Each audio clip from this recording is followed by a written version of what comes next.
الحمد لله. إن الحمد لله نحمده ونستعينه ونستغفره ونؤمن به ونتوكل عليه ونعوذ بالله من شرور أنفسنا ومن سيئات أعمالنا.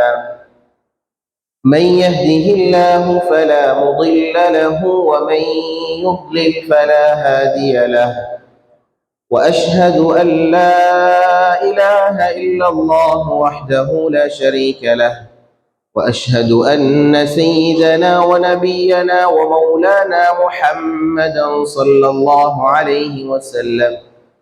فيا عباد الله، أوصيكم ونفسي أولا بتقوى الله، فقد قال الله تعالى في كلامه العزيز وفرقانه المجيد: أعوذ بالله من الشيطان الرجيم. بسم الله الرحمن الرحيم.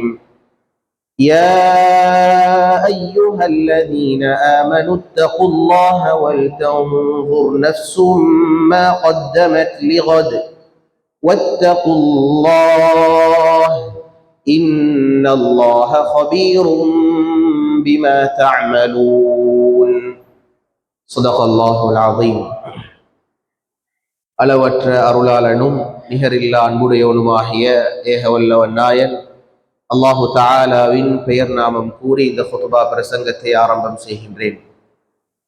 சத்திய தூதர் சன்மார்க்க போதகர் எம்முயிரிலும் மேலான கண்மணி முஸ்தபா நாயகம் ஸல்லல்லாஹு அலைஹி வஸல்லம் அவர்கள் மீதிலும் அவர்களினுடைய வாழ்க்கை அடிச்சுவற்றினை பின்பற்றி வாழ்ந்த உத்தம சஹாபாக்கள், தாபிஊன்கள், தபஉ தாபிஈன்கள், முஃமினான ஆண்கள் பெண்கள் அனைவர்கள் மீதிலும் அல்லாஹு தஆலாவின் சாந்தியும் சமாதானமும் என்றென்றும் உண்டாவதாக. புனிதமிகு ஜுமாவினுடைய கடமையை நிறைவேற்றுவதற்காக வேண்டி அல்லாஹ்வுடைய இறை இல்லமாம் மஸ்ஜிதிலே இஅ்திகாஃபுடைய நியத்தோடு நேரங்காலத்தோடு வந்தமர்ந்திருக்கும் என்னருமே இஸ்லாமிய சகோதரர்களே, பெரியவர்களே, வாழ்வின் எல்லா சந்தர்ப்பங்களிலும் அல்லாஹ்வை அஞ்சி பயந்து தக்வாவினுடைய வாழ்க்கையை கடைபிடித்து வாழுமாறு முதலில் எனக்கும் அப்பால் உங்களுக்கும் வஸிய்யத்தும் நசீஹத்தும் செய்து கொள்ளுகின்றேன். அன்புக்குரிய மேலான பெரியவர்களே, சகோதரர்களே, ஒரு 2-3 மாதங்களுக்கு முன்னால் அல்லாஹ்விடத்தில் நாங்கள் எல்லாம் துஆ கேட்டு வந்தோம். யா அல்லாஹ், புனிதமிகு ரமலானுடைய மாதத்தை அடையக்கூடிய பாக்கியத்தை தந்தருள்வாயாக, அதில் அமால்கள் செய்யக்கூடிய பாக்கியத்தை தந்தருள்வாயாக என்று அல்லாஹ்விடம் துஆ கேட்டு வந்தோம். அல்லாஹு தஆலா அந்த சிறப்பு வாய்ந்த பரக்கத்துகள் நிறைந்த ஹைர்கள் நிறைந்த அந்த மாதத்தை அடையக்கூடிய பாக்கியத்தை அல்லாஹ் எங்கள் அனைவருக்கும் நசீபாக்கினார். அன்பிற்குரியவர்களே, அதற்கு பின்னால் ரமலானுடைய மாதத்தை அடைந்தோம். ரமலானுடைய ஓரிரு நாட்கள் 3 நாட்கள் செல்வது ஒரு விதமாக இருந்திருக்கும். அதற்கு பின்னால் ரமலான் மாதம் வந்ததும் விளங்கவில்லை, ரமலான் மாதம் முடிந்ததும் விளங்கவில்லை என்று சொல்லுகின்ற அளவுக்கு வேகமாக ரமலான் எங்களை விட்டும் கழிந்து சென்று விட்டது. அன்பிற்குரியவர்களே, வாழ்க்கையில 50-60 வருடங்கள் கடந்தவர்கள்ட்ட போய் கேட்டாலும் இதே விடயத்தை தான் சொல்லுவோம். 50 வருஷங்கள் வாழ்க்கையில கழிஞ்சிட்டு எவ்வளோ வேகமாக போச்சுதுன்னு சொல்லது தெரியாது என்ற அளவுக்கு வேகமாக வாழ்க்கை எங்களை விட்டும் பிரிந்து கொண்டிருக்கின்றது. வாழ்க்கையில இருந்து நாங்கள் மௌத்துக்காக வேண்டி மிக நெருக்கமாகிக் கொண்டிருக்கின்றோம். நாட்கள் வேகமாக கழிகின்றது என்றால் அதனுடைய அர்த்தம் துனியாவினுடைய அந்த காலங்கள் எம்மை விட்டும் நகர்ந்து கபரினுடைய வாழ்க்கையை நாங்கள் எல்லாம் நகர்ந்து நெருங்கிக் கொண்டிருக்கின்றோம் என்பதுதான் அதனுடைய பொருள். அன்பிற்குரியவர்களே, பலரும் நாங்கள் சொல்லக்கூடிய நேரத்தில் ரமலான் மாதத்திலேயும் சரி, ரமலானுக்கு முன்னால் உள்ள காலங்களிலேயும் சரி சொல்லக்கூடிய ஒரு பொதுவான விடயம்தான், சென்ற ரமலான்ல இருந்த எத்தனை பேர் வருகின்ற ரமலானில் இருப்போமோ இல்லையோ என்பது தெரியாது. அன்பிற்குரியவர்களே, வாழ்க்கை மிக வேகமாக சென்று கொண்டிருக்கின்றது. அல்லாஹ் குர்ஆனுடைய வசனங்கள்ல கேட்கின்றான். கியாமத்துடைய நாளையில அல்லாஹ் அடியார்களை எழுப்பி கேட்பானாம், கால கம் லபிஸ்தும் ஃபில் அர்தி அதத சினீன், நீங்க பூமியில எவ்வளவு காலம் வாழ்ந்தீங்கன்றது உங்களுக்கு தெரியுமா? எவ்வளவு காலம் வாழ்ந்தீங்கன்னு சொல்லுங்க பார்ப்போம். அடியார்கள் சொல்லுவார்கள், லபிஸ்னா யௌமன் அவ் பஅத யௌமின் ஃபஸ்அலில் ஆதீன், நாங்க உலகத்துல வாழ்ந்த அளவு எவ்வளவு தெரியுமா? ஒரு நாள் அல்லது ஒரு நாளை விடவும் குறைவான நாட்கள், இவ்வளவுதான் வாழ்க்கையில நாங்க வாழ்ந்திருக்கிறோம். வாழ்க்கையில கடந்து சென்ற நாட்கள் ஏதோ கனவுகள் போன்று இருக்கும்.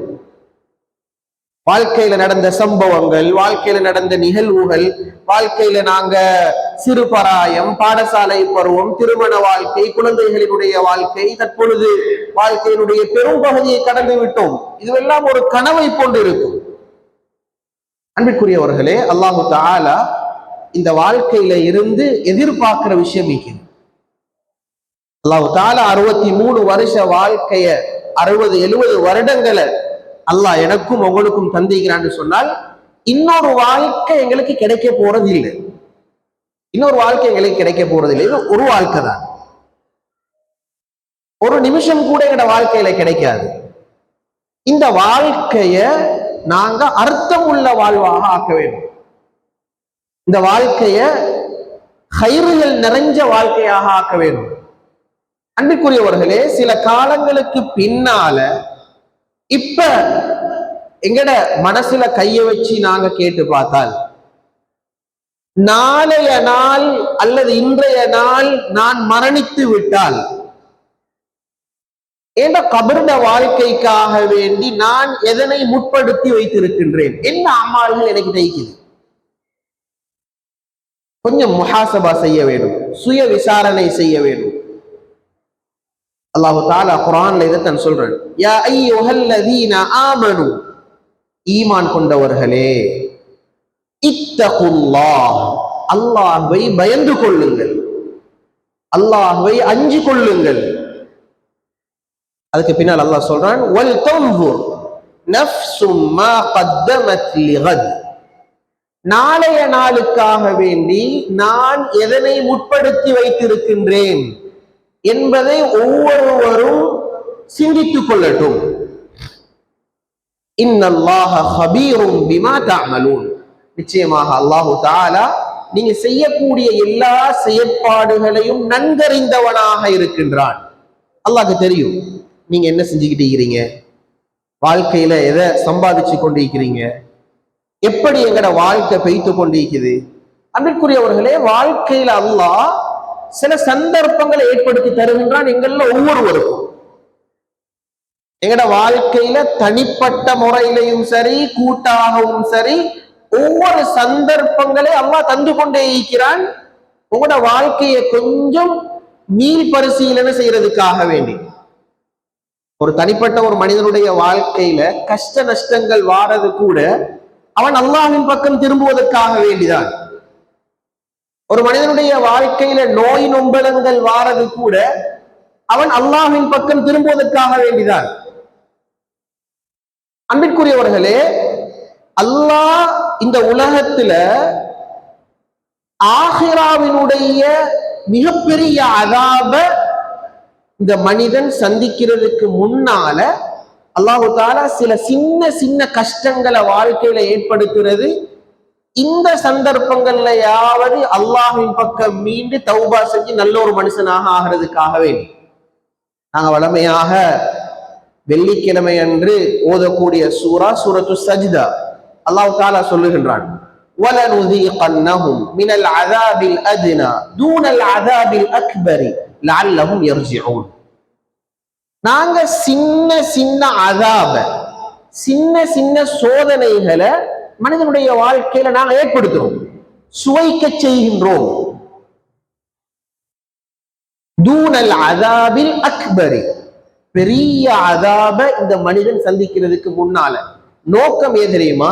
லஅல்லஹும் யர்ஜிஊன், அல்லாஹ்வின் பக்கம் இவர்கள் ருஜூ ஆக வேண்டும், அல்லாஹ்வின் பக்கம் இவர்கள் மீள வேண்டும், அல்லாஹ்வின் பால் தௌபா செய்ய வேண்டும் என்பதற்காக வேண்டிதான் அல்லாஹு தஆலா எங்களுக்கு இந்த சந்தர்ப்பங்களை தாரது. அன்பிற்குரியவர்களே, ரமலானுடைய மாதம் எங்களுக்கு வாழ்க்கையில அல்லாஹ் பெரும் ஒரு பாக்கியமாக தந்தான். ஏண்ட உங்களோட வாழ்க்கையில இந்த ரமலான் ஏற்படுத்தின மாற்றங்கள் என்ன அன்பிற்குரியவர்களே? யோசிச்சு பாருங்க. என் வாழ்க்கையில ரமலானுக்கு முன்னால நான் இருந்த நிலையில இருந்து என்ன விடயத்துல என்னகிட்ட முன்னேற்றம் வந்தீங்க யோசிச்சு பாருங்க.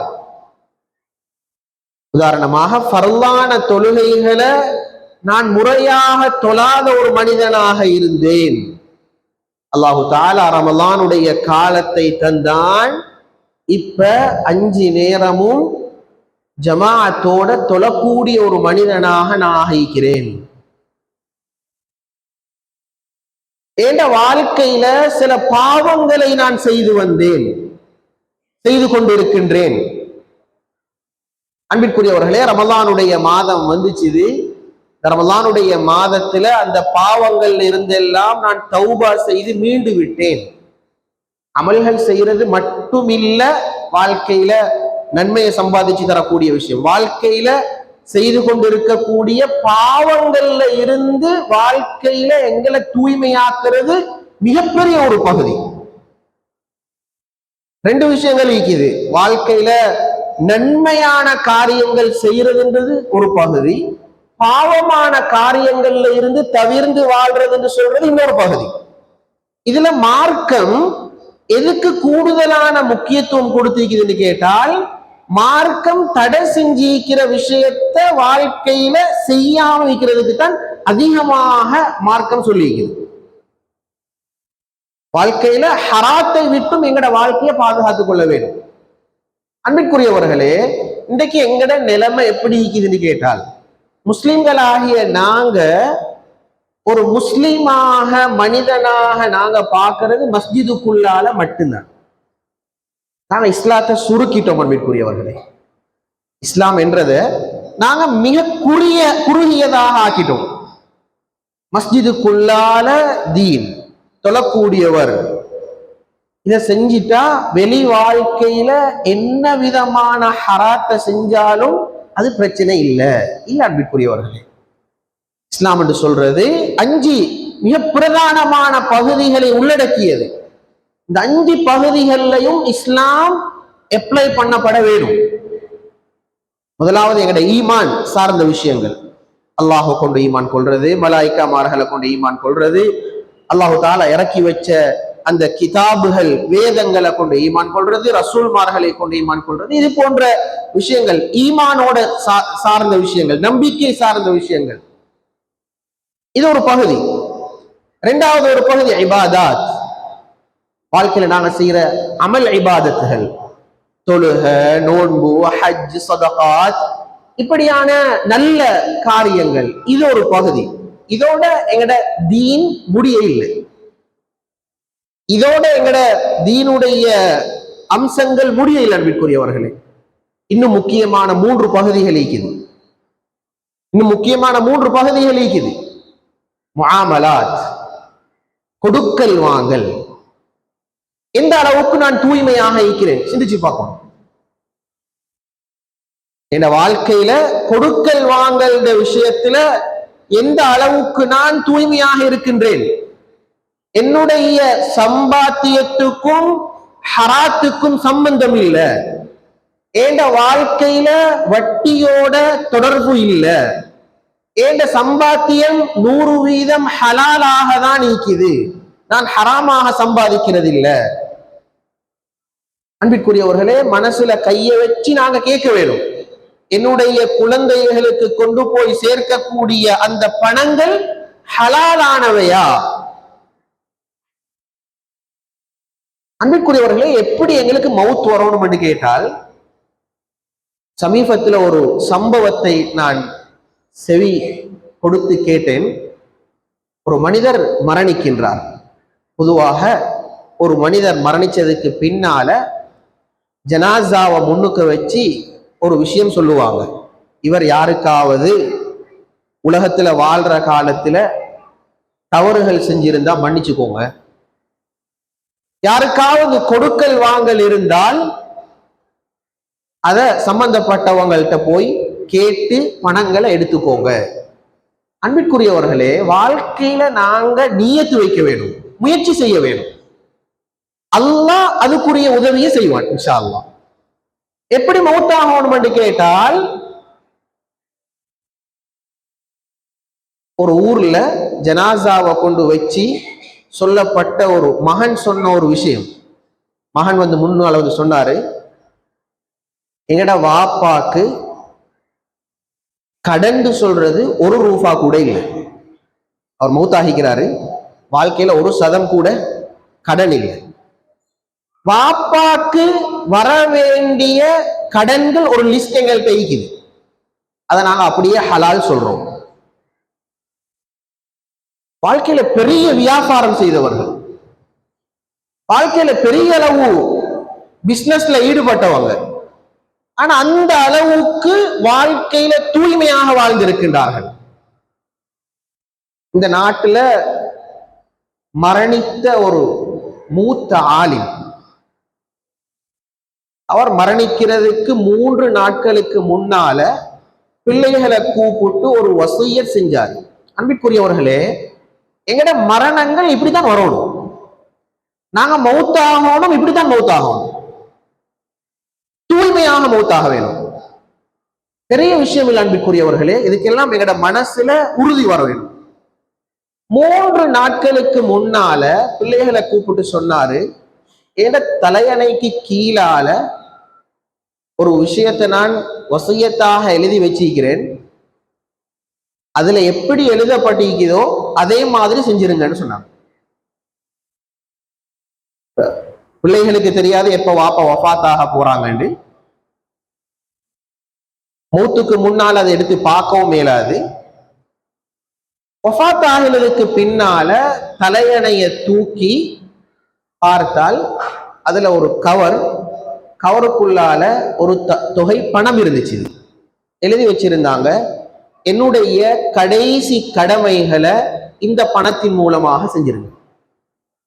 என்னுடைய கடைசி கடமைகள், அதாவது கஃனிடுறது, கபர் தோன்றவருக்கு கொடுக்கிற கூலி, மஸ்ஜிதினுடைய சல்லி, இது எல்லாத்தையும் இந்த பணத்தின் மூலமாக செஞ்சிருங்க சொல்றாங்க. அவருடைய வாழ்க்கையில கேட்டு வந்த துஆ என்னன்னு கேட்டால், அல்லாஹும்ம க்ஃபினி பிஹலாலிக அன் ஹராமிக் வ அக்னினி பிஃபத்லிக அம்மன் சிவாக். யா அல்லாஹ், நீ தந்திருக்கக்கூடிய ஹலாலான பணத்தை கொண்டு ஹராமை விட்டும் என்னை பாதுகாத்தருள்வாயா. வ அக்னினி பிஃபத்லிக அம்மன் சிவாக், உன்னுடைய அருளை கொண்டு உன்னை தவிர யாரை விட்டும் என்னை கனியாக ஆக்கியருள்வாயா. உன்னை தவிர வேற யார்ட்டையும் கையேந்திடக்கூடாது.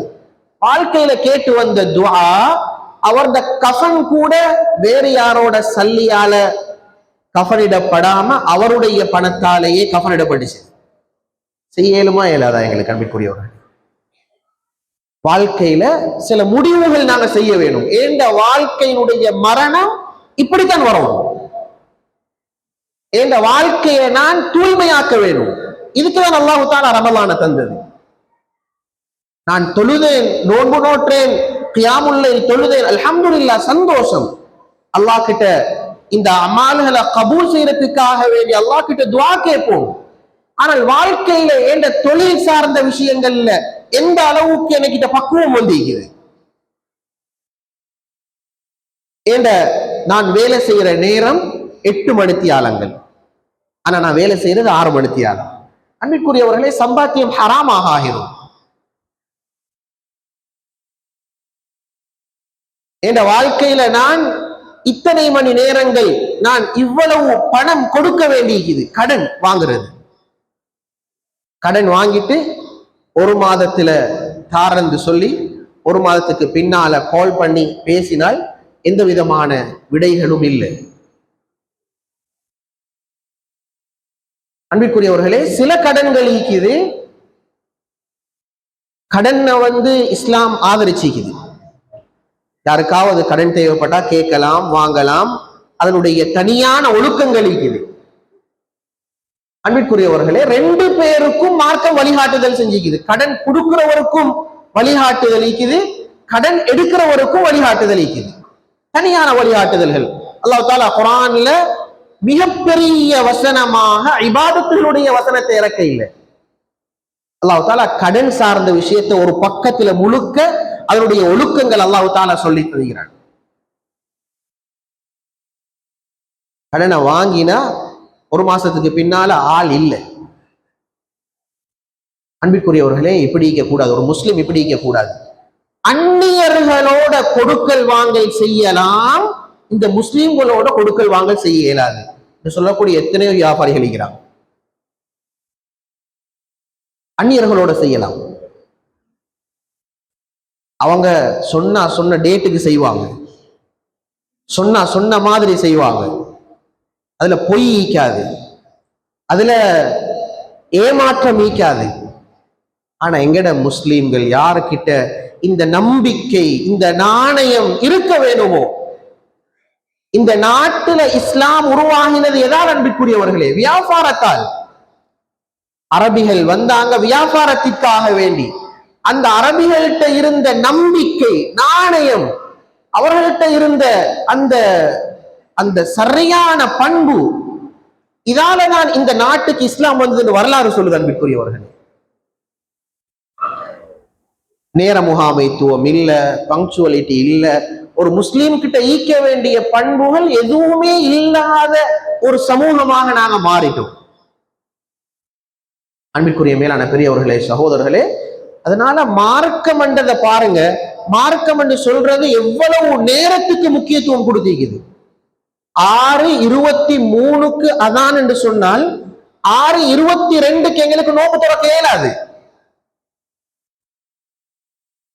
6:24 நோம்பு திறக்கிறதையும் இஸ்லாம் வரவேற்க இல்லை. ஒரு நிமிஷத்துக்கு கூட மார்க்க முக்கியத்துவம் கொடுத்திருக்குது. அன்பிற்குரிய மேலான பெரியவர்களே, சகோதரர்களே, இந்த அளவுக்கு நேரத்துக்கு முக்கியத்துவம் கொடுத்த இஸ்லாம் எந்த வாழ்க்கையில எந்த அளவுக்கு இதனுடைய முக்கியத்துவம் இருக்குது, இதை சிந்திக்கணும் அன்பிற்குரியவர்களே.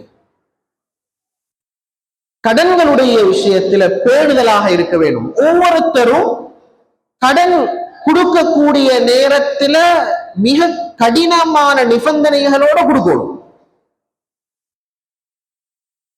ஷாஹிது மார்க்கம் சொல்லித்தார விஷயம், நாளைக்கு 2 பேரோட உறவு துண்டிக்கப்பட்ட கூடாது. முஸ்லிம்களாக நீங்க 2 பேரும் சந்தோஷமாக வாழ்ந்து கொண்டிருக்கிறீங்க, இந்த கடனால குடும்பம் பிரிகிற விஷயங்களும் இருக்குது. நல்ல சந்தோஷமாக ஈந்தவங்க 2 பேரும் பேசுறது இல்லை, 2 பேரும் கதைக்கிறது இல்லை. என்ன காரணம் என்று பார்த்தால் அவர்கள் 2 பேருக்கும் நடந்த அந்த கொடுக்கல் வாங்கல்ல நடந்த பிரச்சனைகள்.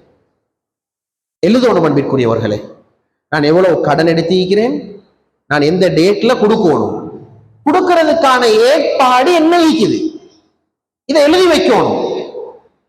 இதுதான் வசியத்துன்னு சொல்லப்படுவது. எழுதி வைக்கிறது என்று சொல்றது தலைவணிக்கு கீழால எழுதி வைக்கிறது மட்டும் இல்ல, எங்கட போன்லயும் அழகாக டைப் பண்ணி அந்த விஷயங்களை எழுதி வைக்கலாம். எங்கட பிள்ளைகள்கிட்ட சொல்லி வைக்கணும், மகன் என்னுடைய கொடுக்கல் வாங்கல் இவ்வளவு ஈக்குது, நான் வஃபாத் ஆகிறதுக்கு முன்னால நிறைவேற்றுறதுக்கு தான் என்னுடைய நியத், நிறைவேற்றாம மரணிச்சிட்டா இதை பொறுப்பா இருந்து செஞ்சிருங்க. ஒரு ரூபாயாக இருந்தாலும் சரியாது, கட்டாயம் தெரிஞ்சிக்க வேண்டும். மனைவி எங்களுடைய பிள்ளைகளுக்கு இதுதான் ஒரு முஸ்லிமினுடைய நேர்மை என்று சொல்றது அன்பிற்குரியவர்கள். ஒரு முஸ்லிமினுடைய நேர்த்தி, நேர்மை, ஒரு முஸ்லிம் நம்பிக்கையானவன், ஒரு முஸ்லிம் நம்ப தகுந்தவன், அவனால யாருக்கும் எந்த விதமான தீங்கும் ஏற்படாது என்று மார்க்கம் சொல்லிக்கிறது. இதுதான் அன்பிற்குரியவர்களே, இதுல எங்கட வாழ்க்கையில மிச்சம் பக்குவம் வர வேண்டும். கொடுக்கல் வாங்கல்கள விஷயத்துல என் மௌத்துக்கு முன்னால என் வாழ்க்கைய இந்த கொடுக்கல் வாங்கல்ட விஷயத்துல 100% நான் சரியாக ஆக்கினதுக்கு பின்னாலதான் நான் மௌத்தாகுவேன். வாப்பா மாரோட பிள்ளைகள் வைத்து நேரடியாக தெளிவாக கதைக்க வேண்டும். பாப்பா உங்களோட கடன்கள் ஏதாவது இருந்தா தெளிவாக எங்கள்கிட்ட சொல்லுங்க,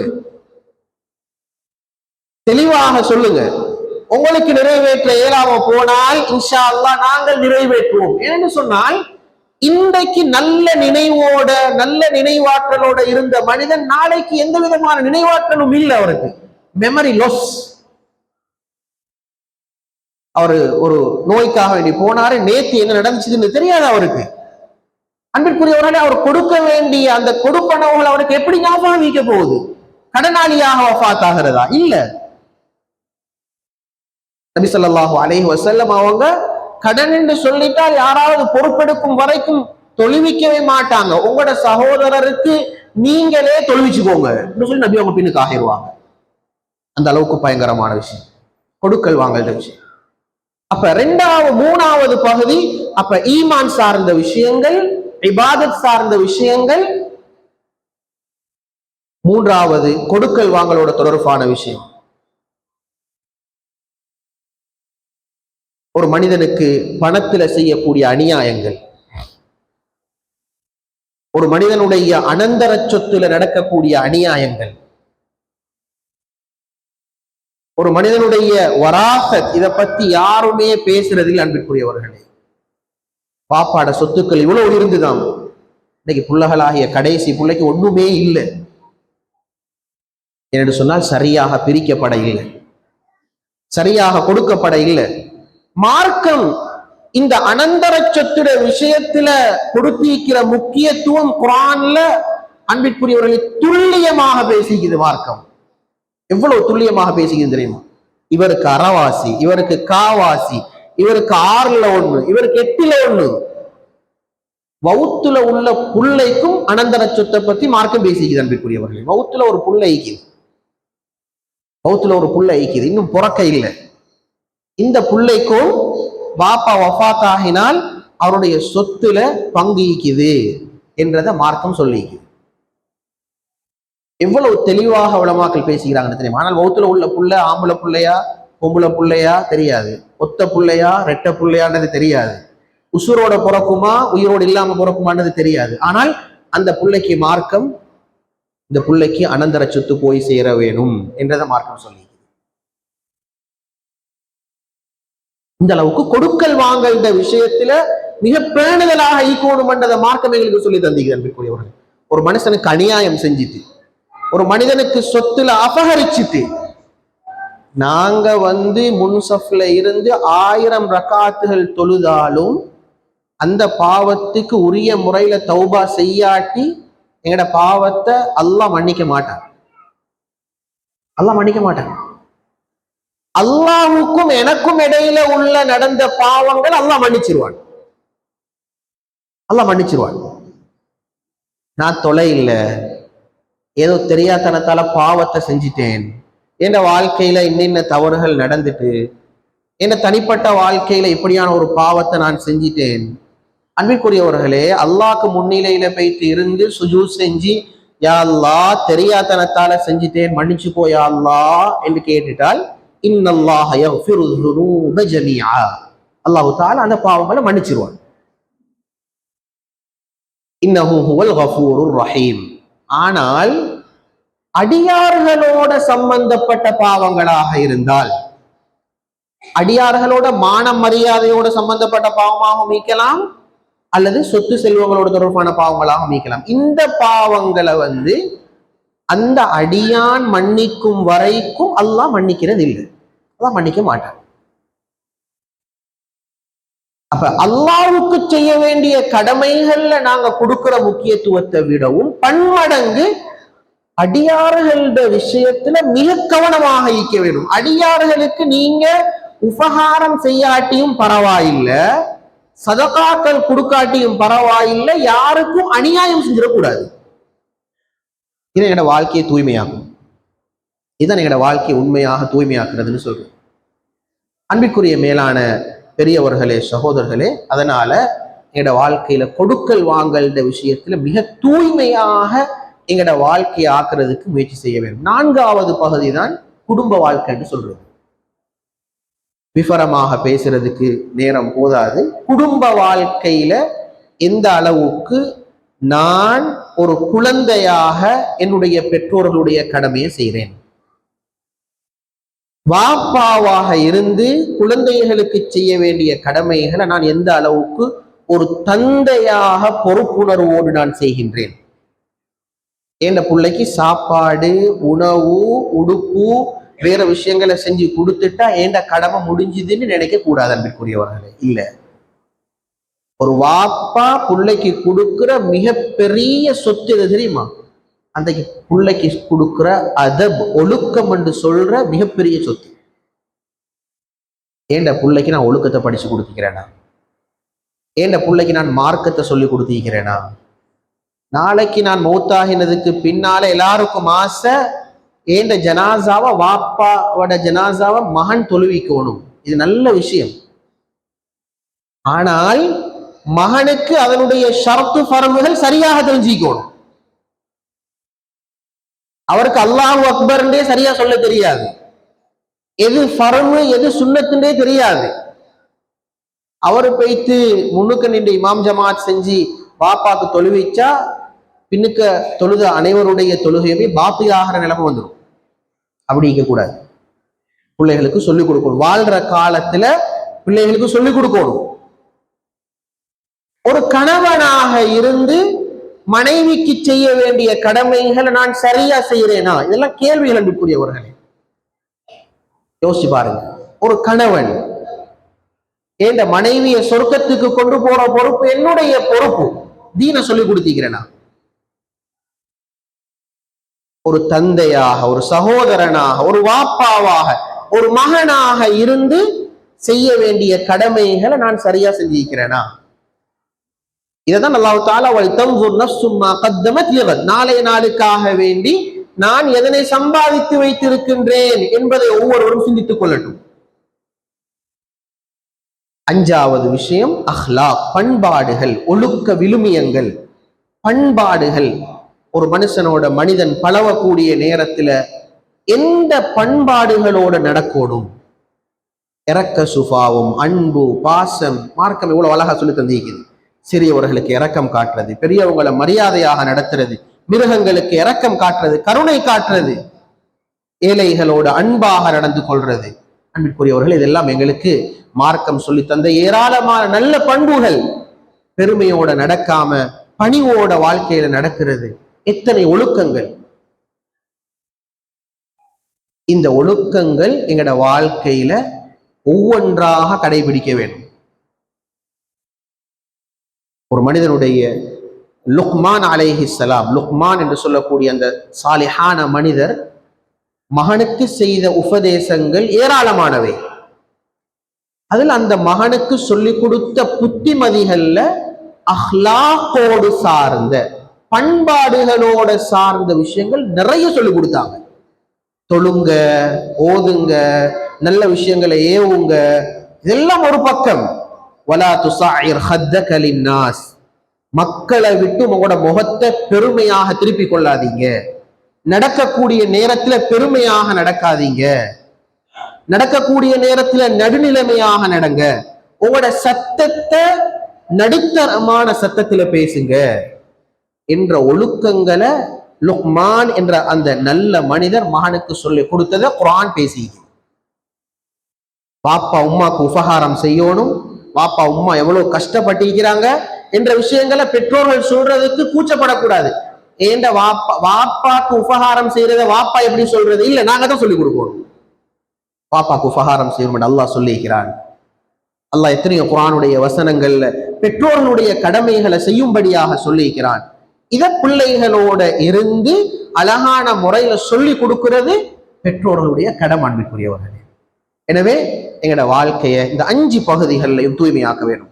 எங்களோட ஈமானும் சரியாக இருக்க வேண்டும். எங்களோட இபாதாத்துகள், அல்லாஹுக்கு செய்ய வேண்டிய கடமைகள், இதுவும் சரியாக இருக்க வேண்டும். எங்களோட கொடுக்கல் வாங்கல், இதுவும் நான் சரியாக இருக்க வேண்டும்.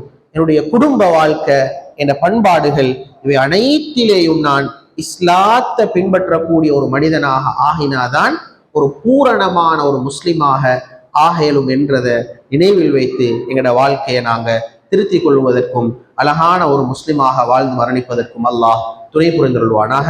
யா அல்லாஹ், எங்களுடைய பாவங்களை மன்னித்தருள்வாயாக. என்னுடைய பெற்றோர்களுடைய பாவங்களை மன்னித்தருள்வாயாக. யா அல்லாஹ், எங்களுக்கு கற்றுத்தந்த ஆசான்களுடைய பாவங்களை மன்னித்தருள்வாயாக. பூரா முஸ்லிமான ஆண்கள் பெண்கள் அனைவருடைய பாவங்களை மன்னித்தருள்வாயாக. யா அல்லாஹ், எங்களுடைய இறுதி முடிவுகளை நல்ல முடிவுகளாக ஆக்கியருள்வாயாக. நீ பொருந்தி கொண்ட விதத்தில் வாழ்ந்து மரணிக்கக்கூடிய உயர்ந்த பாக்கியத்தை அனைவருக்கும் தந்தருள்வாயாக. யா அல்லாஹ், எங்களுடைய இறுதி முடிவுகளை நல்ல முடிவுகளாக ஆக்கியருள்வாயாக. وآخر دعوانا أن الحمد لله رب العالمين. الحمد لله رب العالمين، وصلى الله وسلم وبارك على نبينا محمد وعلى آله وصحبه أجمعين. أما بعد، فيا عباد الله، أوصيكم ونفسي أولا بتقوى الله. فقد قال الله تعالى في كلامه العزيز وفرقانه المجيد: أعوذ بالله من الشيطان الرجيم، بسم الله الرحمن الرحيم. يا أيها الذين آمنوا اتقوا الله حق تقاته ولا تموتن إلا وأنتم مسلمون. بارك الله لنا ولكم بالقرآن العظيم، ونفعنا وإياكم بالآيات والذكر الحكيم. أقول قولي هذا وأستغفر الله لي ولكم ولسائر المسلمين من كل ذنب فاستغفروه إنه هو الغفور الرحيم.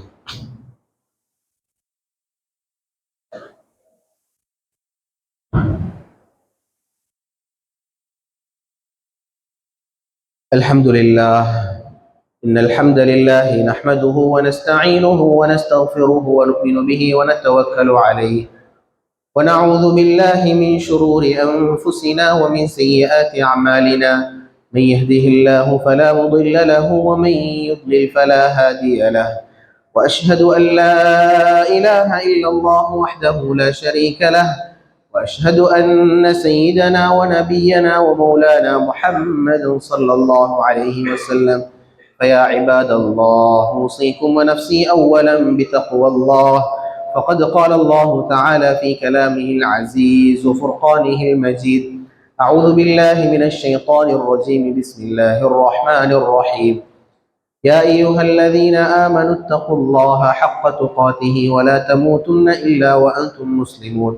واعلموا أن الله أمركم أمرا عظيما، وبدأ بنفسه تعظيما، وثنى بملائكته المسبحة بقدسه، وثلث بكم أيها المؤمنون، وقال جل جلاله عظيما: إن الله وملائكته يصلون على النبي يا أيها الذين آمنوا صلوا عليه وسلموا تسليما. اللهم صل على سيدنا محمد النبي الأمي وعلى آله وصحبه وسلم. اللهم ارض عن ساداتنا أبي بكر الصديق وعمر الفاروق وعثمان بن عفان وعلي بن أبي طالب رضي الله تعالى عنهم وعن كل صحابة رسول الله كلهم أجمعين.